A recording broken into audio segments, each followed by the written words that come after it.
You were rushing forward through time, far into the future, trying desperately to flee the clutching fingers of a band of night creatures, a dreamlike horror from which there seems no escape.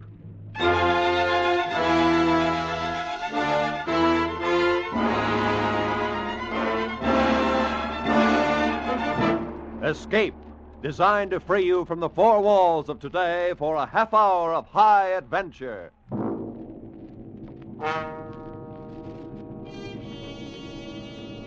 Tonight we escape to the year 100,080, and to a world where beauty and terror live side by side, as H.G. Wells described it in his immortal story, The Time Machine.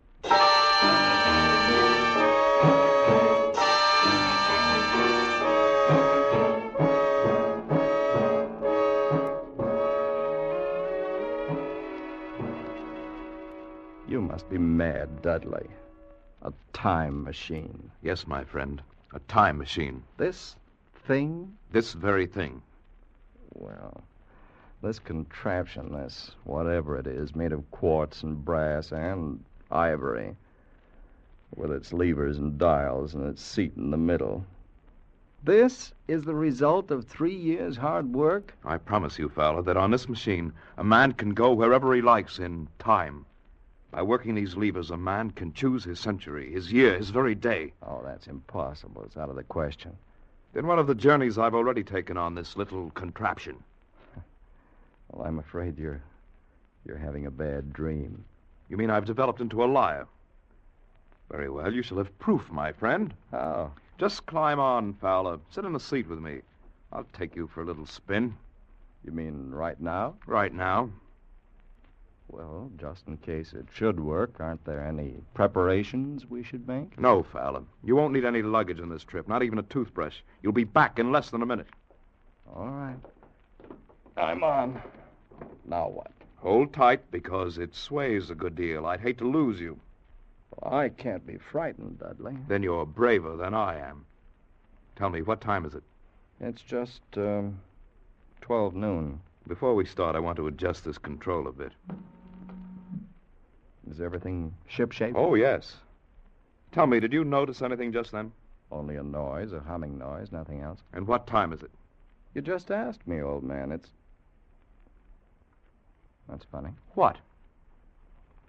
My watch says 11 o'clock. I could have sworn it was noon a moment ago. Must be something wrong with it. There's nothing wrong with the watch. It's only that I touched the lever to test it. And we've gone forward a full day. 23 hours at any rate. Dudley. Have you finished scoffing, Fowler? Yes, I believe I have. Then hold tight. This will be the real article. I'm ready, Dudley. Good man. Well, say goodbye, Fowler. Say goodbye to 1948. We went off with a shattering jar. With the machine swaying under us, the walls of Dr. Dudley's laboratory suddenly fell away, and night was speeding after day like the flapping of a black wing. I saw the sun hopping across the sky, leaping swiftly across it every second and every second marking a day. I saw the moon spinning through her quarters like a ball, from new to full, all in the twinkling of an eye. Trees grew and blossomed like puffs of smoke and then passed away, and all the while we were going faster, and now our pace was a year a second. So that second by second the white snow flashed across the world and was followed by the bright, brief spring. And still we went on into the future. How do you feel, Fowler? Sort of weak and very dizzy. Don't let go. Don't fall off. Where are we? How far have we come? We're in 100,000 and 50 and 60 and 70. That's enough! Stop it, Dudley! I can't stand anymore! Stop it!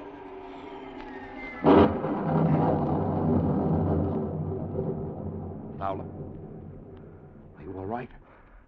I believe so. No broken bones. What happened? I'm not sure. I must have stopped too suddenly. Where are we, Dudley? Look around for yourself.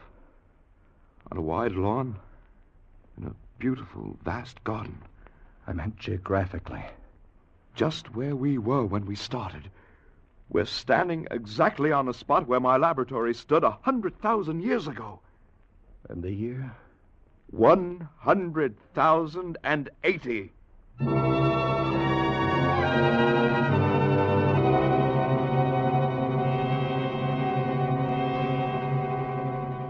It seemed absolutely incredible. A dream, but a pleasant one. For the garden in which we found ourselves was beautiful and summery and inviting. At some distance we could see a large, imposing building. All was quiet and peaceful, almost too much so. And the sense of strangeness, of incredible strangeness, sent a shiver up my spine. 100,080. Dudley, have you thought what we might find here? What manner of man? What danger? I don't see any men at all. Well, perhaps they don't exist at all anymore. Or if they do, what are they like? How have they developed? There's been a long interval between us, more than 100,000 years. We won't know until we see them. And then it may be too late. Suppose the race has lost its manliness and has become a savage animal.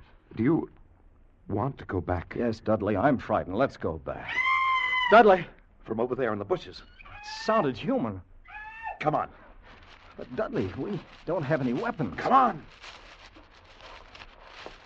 Oh, it's a child. Look, it seems to be a very small girl. There's been a beast here of some kind.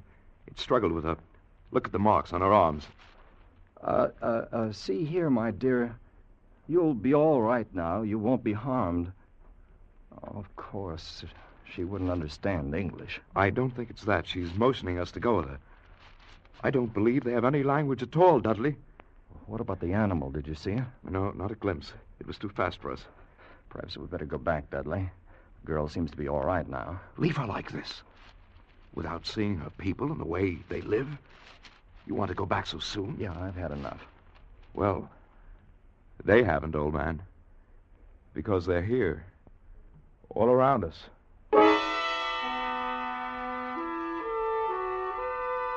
They had crept up on soundless feet to surround us, the little people of this era. And the girl we'd saved was not a child, but a full-grown woman. For they all stood 4 feet high, dressed in simple tunics, beautiful creatures, but terribly frail, with a plump, soft kind of frailty. Their mouths were small, and their little chins ran to a point, and they made no sound. They were like eerie figures in a dream, and all we could hear was the heavy rustling of their clothes as they surged happily around us, their faces wreathed in smiles. Why, they're not savage at all. They're very loving and gentle little people. Yes, but there's something terribly wrong with them. How do you mean? They seem to have the minds of 5-year-olds. This one over here's been trying to talk to me with gestures. Look at him. He seems to be asking me if I've come from the sun or a thunderstorm.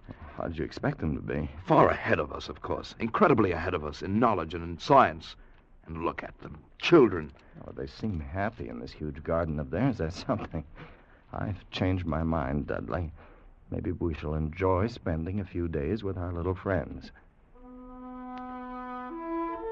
The little people led us home into their valley. They lived in colossal buildings, sleeping all together in one huge hall, eating in another, playing and frolicking together in the sunshine, and Dudley and I lived with them for days in utter contentment. One afternoon, we walked together along the banks of the great river. There's no apparent difference among the sexes. They all wear the same clothes, have the same soft, hairless skin, same feminine roundness of limbs. Yeah. I wonder if it's because they're vegetarians. Well, they're vegetarians because they have to be. You haven't run across any horses or dogs or cattle of any kind, have you? No, now that you mention it. With good reason. They're all extinct by now. Just as the dinosaur is with us. Dudley, there's something very strange here. Something hidden away and silent. You may be right. Anyway, I've taken the precaution of removing the controls from the machine. I don't much fancy the idea of someone riding away with it into another century and leaving us here for the rest of our lives. Dudley, do you recognize this bit of ground? Why, yes, this is where we landed. I thought so. I wasn't sure. Why do you ask? Can't you see? Look around. It's empty. What's happened to the machine? They've taken it away. They've stolen it. Where, Dudley? Where? Look. See the tracks where they've dragged it? Over here, come along. Right here. By this monument, the end of the trail. Those are brass doors in the base, and they're locked. The machine, it must be in there inside. We must get it. Break down the doors. Oh, how? How can we? Here, we use the levers.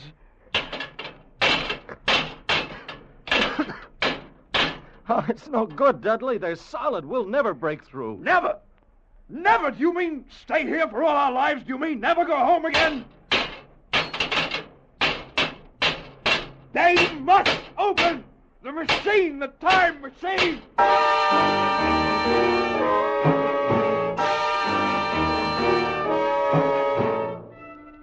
The time machine was gone. The brass doors of the monument held. Our retreat was cut off, the thin line by which we could make our way back home, back to our own time and our own people. But there seemed nothing we could do. We had no way of communicating with the little people, of asking what they had done with the machine and why and how to get it back. They merely stood around and watched our vain efforts. There was nothing hostile in their attitude. They were more like simple, wondering children. Only one, the young woman, Weena, whose life we had saved on our first day, had become really friendly. She went with us wherever we walked and brought us presents of garlands of flowers, slept near us at night in the hall, and we in turn had taught her a few words of English. Now, we redoubled our efforts, like men racing against a clock, so that we might speak to her and discover the secret of our immense loss. No, not these, Dudley. No. How can you be so sure that your people didn't steal the machine? Aren't there any thieves among them? Are they all perfect? That's a lot, Dudley. You'll waken them. Besides, she doesn't understand. But the thief must be sleeping somewhere in this hall. Weena, they take machine. No, Dudley. No. Who then? Who? We are friends. Yes, friends. We must have machine. Yes, Dudley. Yes. Who took machine? Are there other people? Not yours. Others. What about those doors, Weena? Doors. Open. No. Oh, no. Weena, machine in there must open. No, not open. All right, my dear. Go to sleep. Get some rest. Yes, Dudley. Sleep. You too, Fowler. Try anyway. Yeah, I've tried. It's no good. What's to become of us, Fowler? Are we caught here in this century? Should we spend our lives with the little people and their secret? Try to sleep, Dudley. We'll go back to the monument tomorrow. We'll find a way of breaking in. Dudley. Yes? Did you just... There it is again. What? Something on my face, cold and filthy to the touch. On my face and in my hair, cold as death. Dudley! You're right, my boy. There's something in here with us. I smell of the grave. What was it? I don't know. But look at them. The little people are all awake. It's as though they've been stampeded. Let's get out of here. I want some fresh air. We went quickly through the hall and outside, away from the frantic rustling of the little people and into silence. The moon was full just overhead, and it was close to dawning. There was a faint sound speeding close behind us, and we turned, our nerves ragged and our muscles tensed. But it was only Weena coming swiftly to join us. Weena, come closer, my girl. Dudley. Tell us, what do your people fear? What makes them afraid? Afraid. Darkness. And there is something. What do you mean, darkness? Dark things. Dark places. Night. Why? I don't know. Why should they be afraid of the night, Dudley? Perhaps it's not the night alone. Dark places. That's our cue. Perhaps it's something underground.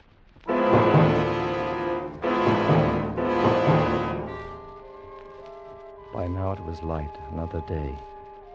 We had wandered into a lovely wooded place, about a mile from the community. Suddenly, Weena screamed. Dudley! We stopped short. A pair of glaring eyes was fixed upon us.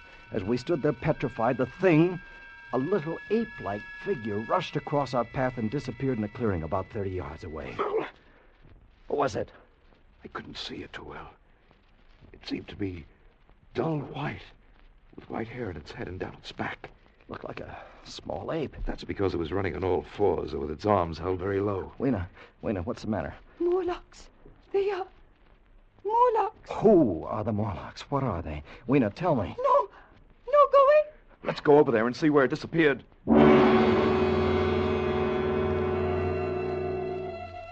In the clearing, we found a round, well-like opening. I leaned over and looked down a deep shaft, and as I did so, I saw a small white creature retreating down a ladder in the well.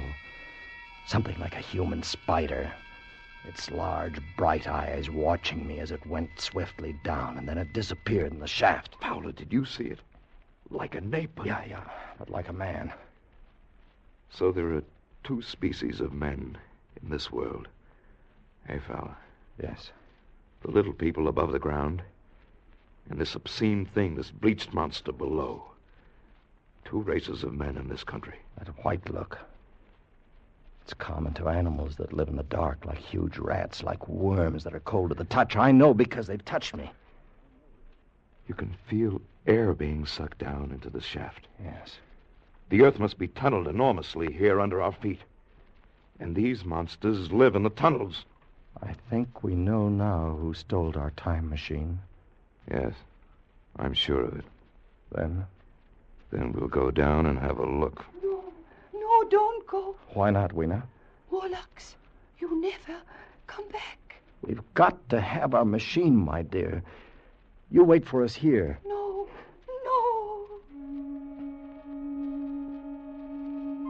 But we went down, our heels ringing on the small metallic bars that were meant for creatures so much smaller than we. Down we climbed, down, ever in darkness. Down, it seemed, into the center of the earth, into the core of the world. How much longer? We won't know till we reach bottom. Could only stop and rest. It can't be much further. I'm so terribly tired. Hang on, old man. You hear that? Like machinery. We're almost there. Well, thank heaven for that. All right, Fowler.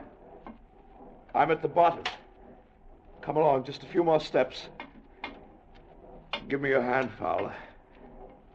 Good. We're here. Yeah. In the land of the Morlocks. You have a match? Yeah. Here. There seems to be a large vaulted cavern at the end of the passage. What do you suppose they'll do if they catch us?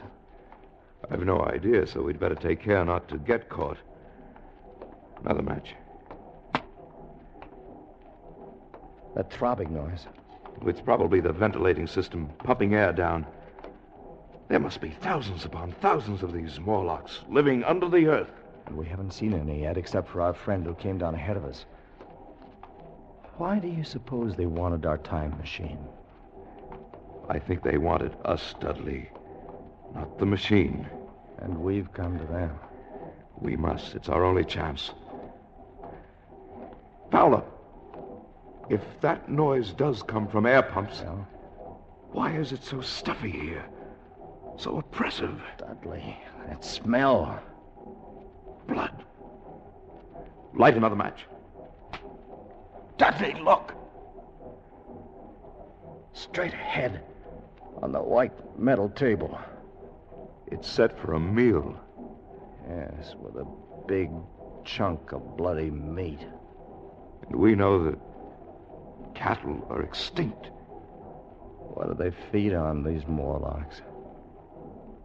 Don't you know? I guess I do. Another match. All right, Dudley?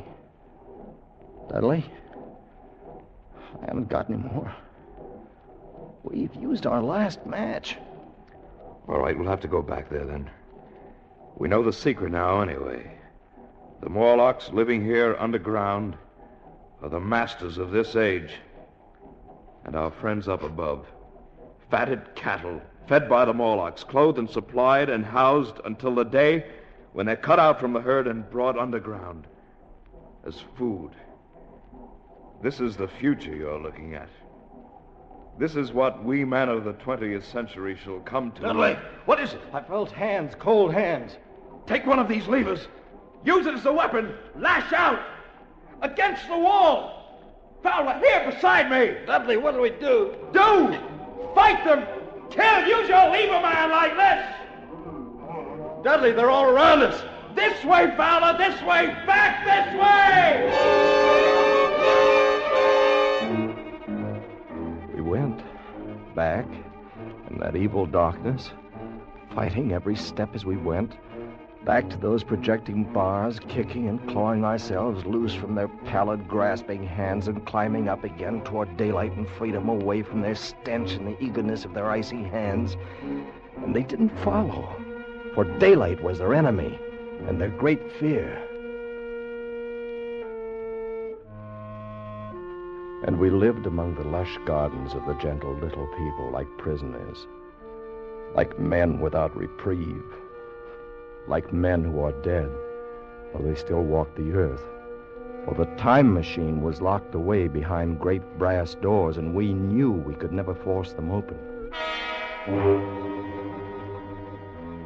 Then, one day, Weena told us of an old building, an ancient, staggering structure that had survived through many ages and was filled with many curious objects. A museum. That's what it must be, a museum, Fowler.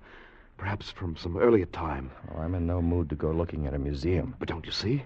Specimens are hermetically sealed in museums. Perhaps there are things, weapons, machinery, something we could use. Oh, sure. If we could find some dynamite or gunpowder or something. We could blast those doors. We could get in. Where is this place, Weena? This old building that no one ever goes near. I take you, Fowler. It's not far. A chance, old man. A slim chance, but a chance nonetheless.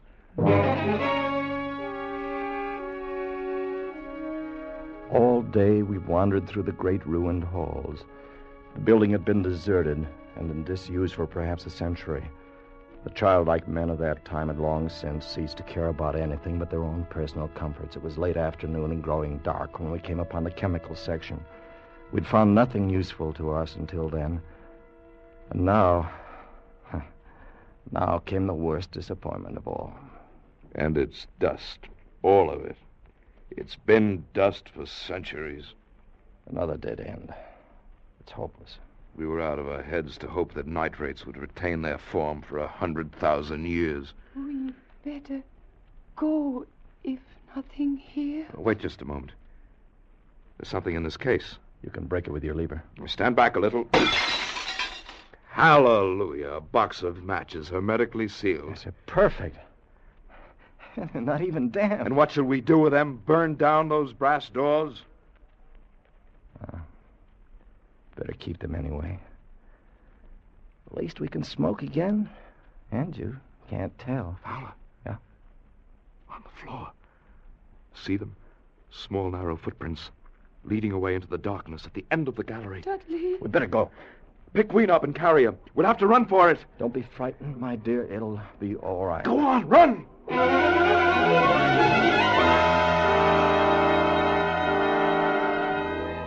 We came out of the gloom of that place into the deeper gloom of dusk. Suddenly, we saw we were trapped. All around us were the Morlocks. They were there by the thousand, surrounding us and coming closer, a long, even line of deathly white, their eyes blinking in the half-light, and their tiny mouths alive with appetite. The matches, Dudley. Light a fire. Here, the forest is dry. Good. We'll have an inferno here in a minute. And our little friends don't like light or heat. The fire leaped high to the heavens, and the countryside was ablaze. The Morlocks turned in fear, blinded by the glare. Some of them burned into the middle of the raging flames, and the rest faded away like a fog. Dudley had left a narrow passageway for our retreat, and we fled down a long corridor of leaping flames and blistering heat. We fled to safety.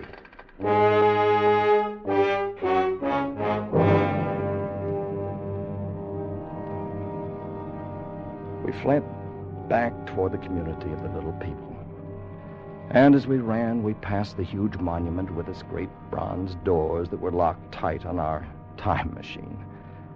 And suddenly, in the glare of the distant fires, we saw something that stopped us short.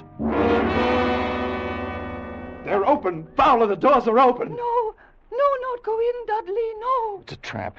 They're ready for us inside. Ready or not, we're going in. Dudley, it's suicide. It'll take me about 1 minute to screw the levers in again. Then I touch them and we're away. All right. I'll try to give you your 1 minute. Good boy. No, go, not leave me. You, my dear, you hold tight around my neck. You're coming home with us. All right, let's go.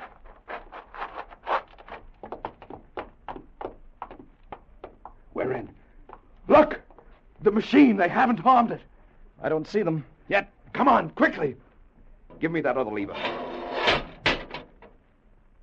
The doors, Dudley, they're closed. Get in the seat. I'll be ready in a minute.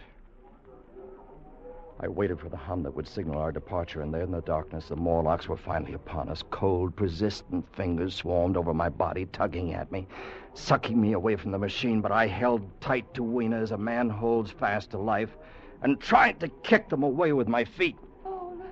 Hurry, Dudley! Hurry! I can't seem to get these levers. Quick, or we're done! Just another turn, and it's... There, Fowler. We're away. We're gone. Yeah, we made it. You all right? I'm all right. Good. And Weena? Weena isn't with us. What happened? They tore her from my hands at the last minute. They got her. I tried to save her. I couldn't. I know, old man. I still got a piece of her tunic here in my fist. A little piece of her tunic, Dudley. But nothing else.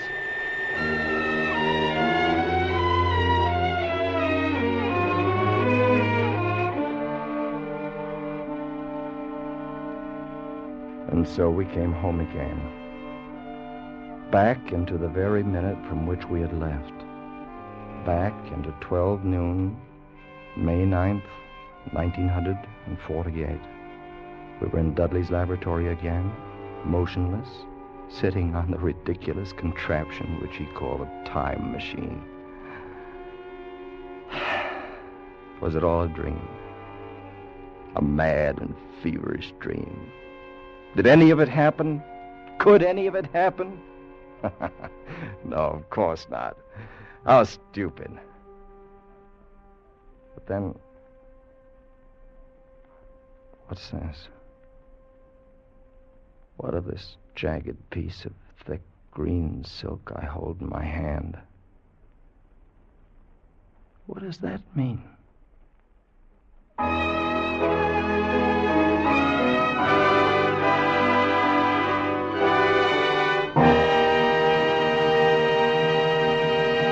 Escape, produced and directed by Norman MacDonald, tonight brought you The Time Machine by H.G. Wells, adapted for radio by Irving Ravitch, with Eric Rolfe as Fowler, Jeff Corey as Dudley, and Kay Brinker as Weena. The musical score was conducted by Wilbur Hatch. Next week. You are wandering in a vast white solitude, torn by the icy blast of Arctic wind, your strength ebbing and frozen death creeping up on you, and behind you a man with a gun from whom there is no escape.